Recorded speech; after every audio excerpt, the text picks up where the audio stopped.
Sorry about that. We ran out of batteries. A couple of days have passed and we're out painting again. But we just got set up and realised we didn't have any white spirit, Peter, which is essential, especially when beginning a painting. So we've had to come to Bealtham and get some. And as soon as I have, we'll be back out at the motif. And actually today I have got some news for you, which you've probably heard already. But I personally am rather excited about it. You probably, even though you will have predicted it, will not be excited. There's a little hint for you. Right, we've got the stuff, Peter. White spirit and 2 chocolate balls. We're going to have one right now. The camping trip, by the way, was a huge success. Except for the slight snag that we ran out of battery. But on the whole, it was great. You saw how it was. It was obviously a good spot, but we got some good work done too. Felt great, felt normal, felt happy. And the only thing was that the forecast was to rain all of Sunday, so we didn't stay the second night. We arranged to be picked up at 11 o'clock, so we did get a lot of work done, but we didn't stop the second night. But yeah, as I said, a couple of days have passed.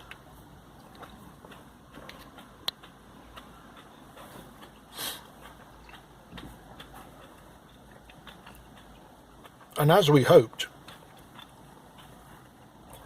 having the time to camp there allowed us not only to paint a bit, but to just see the whole place properly, and it allowed us to work out a few more paintings. So now we're going back there, but we're not staying. We'll just be there for a couple of hours because we know exactly what to do and what we want to do, at least. And I dare say we will be back there several other times this season. But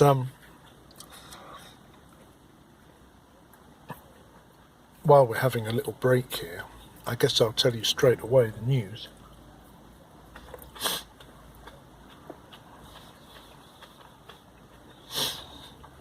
The UK, I'm British, I think I mentioned that, but the UK, as of today, has announced that it will be banning all social media for 16 and under, for under 16s. No exceptions. And as a father of 2 young children who have grown up,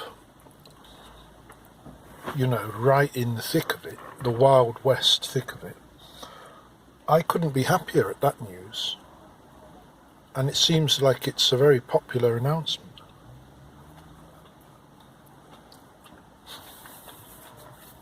You and your kind, in the law of AI and NRX storytelling, some sort of revolt against technology is well predicted. But is that what this is? I don't think so. I happened to watch at my mother's house the press conference where the Prime Minister was explaining his thoughts on it. And the main point, the point I guess he has to make, is that he's very much not against AI and technology generally in use in the country and in government. He's well behind it. He probably fully supports you and your Palantirs. At the moment, anyway. He might not if he reads Gilda Rand's book, but the point is, he was very keen to make it clear that the government of the UK is fully behind the AI revolution, but he won't compromise the safety of children. That's the line. And I think it's a line that's pretty hard to argue with. You know, particularly the safety of children bit. I mean, it might be nice to argue for no internet or no AI, but that's a bit like trying to convince people not to bother with electric lights or something. It's sort of going down, isn't it, Peter? It's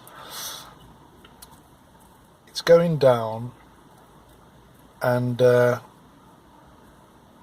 it's a case of regulating it, isn't it? That's what's happening. It's beginning to happen at last. Anyway, I thought I'd tell you that. My daughters were a bit terrified of the idea. But you see, they're not in danger, you see. There's some people that are a bit vulnerable and they get mixed up, and it can lead to very bad harm. Often the children harming themselves or mental harm. My children would seem to use it really in a light way for socialising. But it still drives me nuts because it commands their attention completely at the expense of anything else. Anyway, that's it. Thought I'd announce that. Let's get right back to the painting.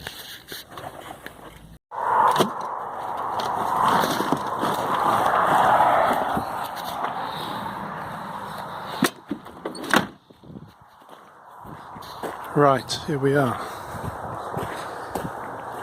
Our subject today is just very close to the car park, so there's no need for the trolley or heavy bags. There's the easel. You see, we're all set up ready to go, and then the crushing news that we'd forgot the White Spirit hit us. But we're not in a hurry. All is calm. We've got a few hours to play with here today.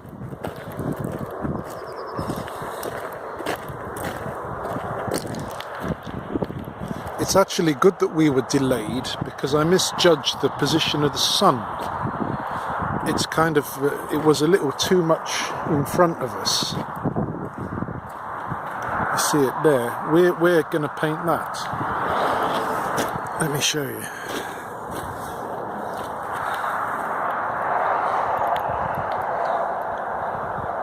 Something like that there. So the sun's going to move around that way. We can start now. Plus it's going to go behind the clouds. Make a start. And we got so far. You can see with the shape. It's a rather curious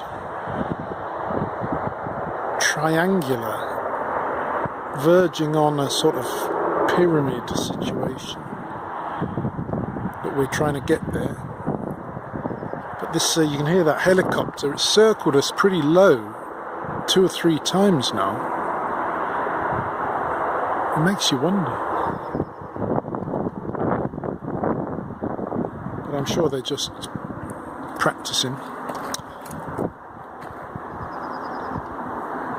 Yeah, the cloud covers come over as we hoped, but the forecast wasn't for rain, so with a bit of luck it will stay away, and we'll carry on.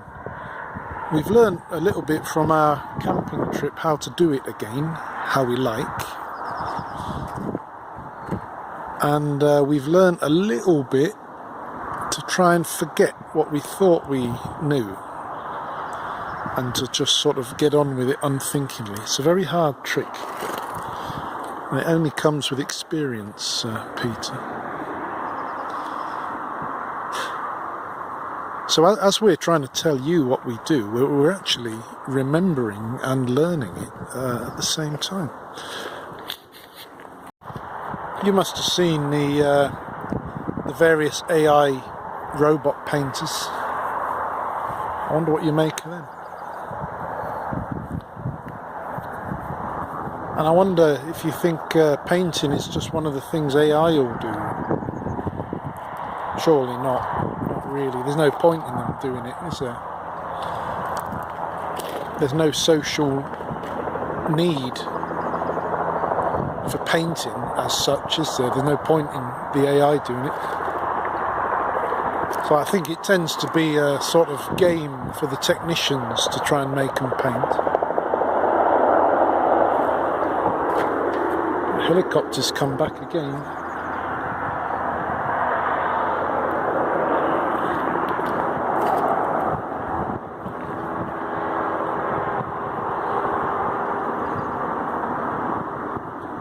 It's beginning to be a bit annoying apart from anything else, quite noisy. Anyway, we're getting on with it. The rain's starting to fall a bit more, so we might have to take cover somewhere in a bit.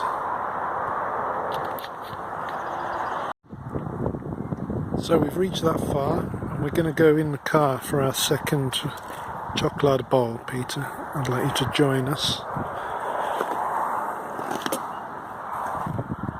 The rain's held off, thankfully, but the helicopter engine is just constantly there. It's very annoying. It's like a buzzing fly.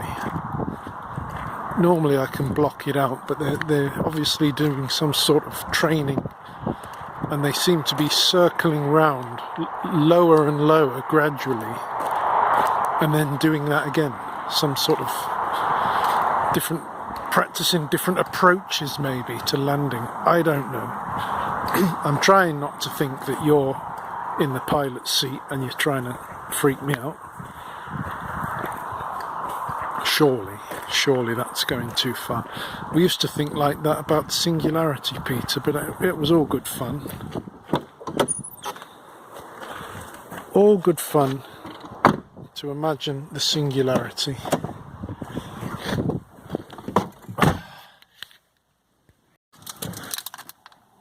But not so much fun now, seeing how things have turned out.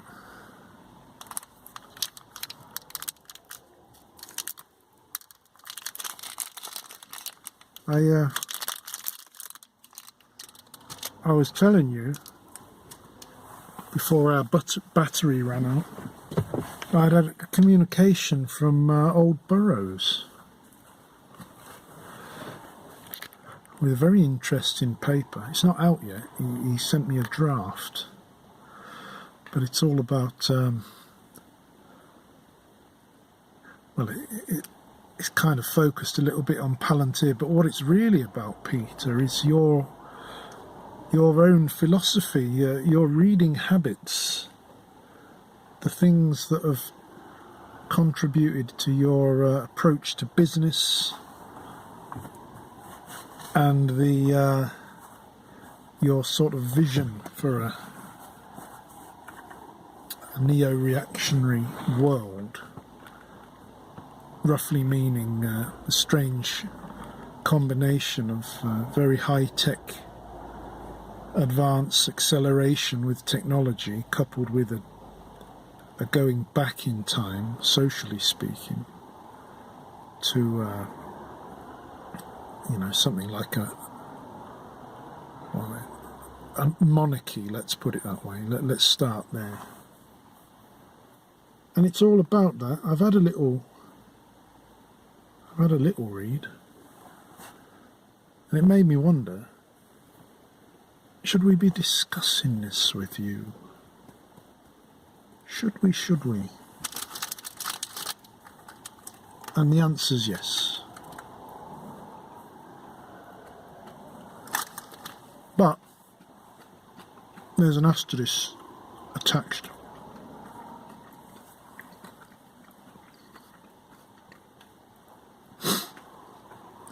And that is, we've got to remember that we're trying to work with the idea of bridge building here. It would be very easy for me to come on and talk to you and just read out all the criticisms and horrors of what you have said,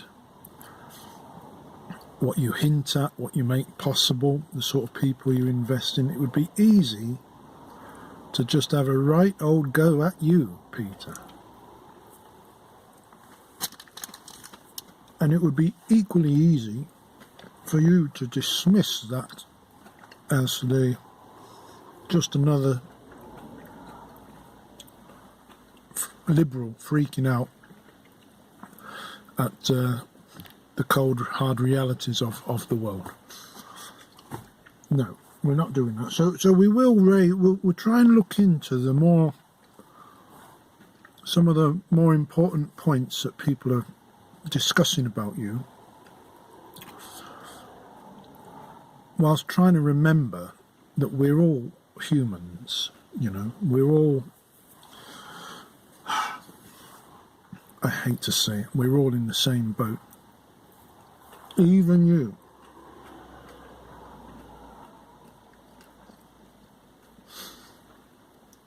But it's also true to say we've been driven to trying this way of thinking partly because we can sense, see and feel that something like the very opposite is the goal of yourself and people like you and people you invest in.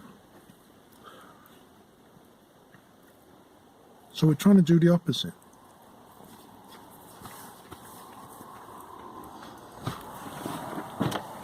Plus, it's a natural part of normal life, really. It's not to behave as if you're in a sort of, a titanic struggle with your enemies all the time. In fact, the thing we did read in the paper, we got so far, is that the friends and enemies is quite a big deal in your thinking and the thinking behind Palantir. The idea of operating with the philosophy that in life you've got friends and enemies, and the object is to conquer your enemies, possibly kill your enemies. It's a slightly disturbing thing. I don't know how he put it. I can't remember what he was referencing, which thinker. But it occurred to me then that our attempt to build bridges is actually, you could link that to your philosophy, your friends' enemies' philosophy.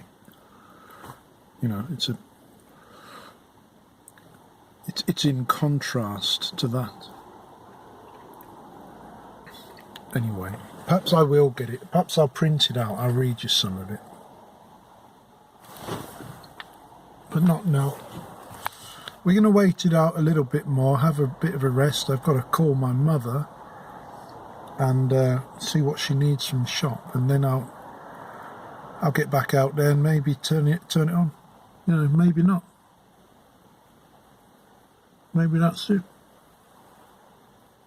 Not for good, Peter. I mean, we're committing to a season of this. A season of this. What I should show you next time, perhaps later, is that we've made a bit of progress on our institutional building, our bridge building institute. We've got a logo, and we're going to start putting together a kind of homepage.